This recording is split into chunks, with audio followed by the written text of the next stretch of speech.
எப்படி இப்போ 100 நாள் காசு 5000 ரூபாய் ஏறிட்டான். இப்ப சரி 5750 ரூபாய் ஏறிட்டான். 500 ரூபாய் எடுத்துக்கிட்டு நான் 4000 ரூபாய் போட்டுவிட்டு 1000 ரூபாய் எடுத்துக்கிடுவேன். இப்போ 4000 ரூபாய் போட்டு 4500 ரூபாய் போட்டுவிட்டு நம்ம 1000 ரூபாய் எடுத்துக்கிற வேண்டியதான். அப்புறம் ஒத்துக்கிற மாட்டா.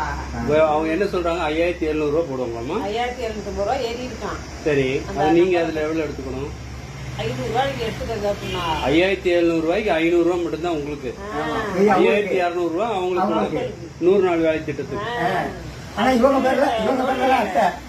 என் பேரு அட்டை ரோட்டு வேலை பாக்குறாள். அவங்க வாங்கிடுவா. அவங்க முன்னாடி வாங்கினவங்க 1 ரூபாவோட இல்லை, இவங்க கூட கொடுக்குறாங்க. இப்போ வந்து பிரசரண்ட் அப்படியா? அவங்க வந்து சுத்தமாவே கொடுக்கல. 5000 ரூபாய் வாங்கிட்டு உங்க அக்கௌண்ட்ல வந்துடும். அந்த 5000 ரூபாய் எடுத்து அவங்களுக்கு கொடுத்துடணும். அவங்கள்ட்ட கொடுத்துடணும். இப்ப இவங்க வந்து ஒரு 1100 ரூபாய் தராங்க. இதுக்கு முன்னாடி என்ன சொன்னீங்க? 2200 2400 ரூபாயில 200 ரூபாய் கொடுத்தாங்க. 200 ரூபாய் உங்களுக்கு, மீதி 2200 ரூபாய் அவங்களுக்கு. ஊருக்கு போயிருந்தேன். அந்த பொண்ணு வீட்டுக்கு வச்சுருக்காங்க. சரி, பணம் எடுத்துக்கிட்டு. இப்ப என் மகனுக்கு வந்திருக்கேன் நான். இங்க அங்க கம்பெனி வச்சிருக்கா, அக்கௌண்ட் கம்பெனி. என் மகன் வேலைக்கு போகுது.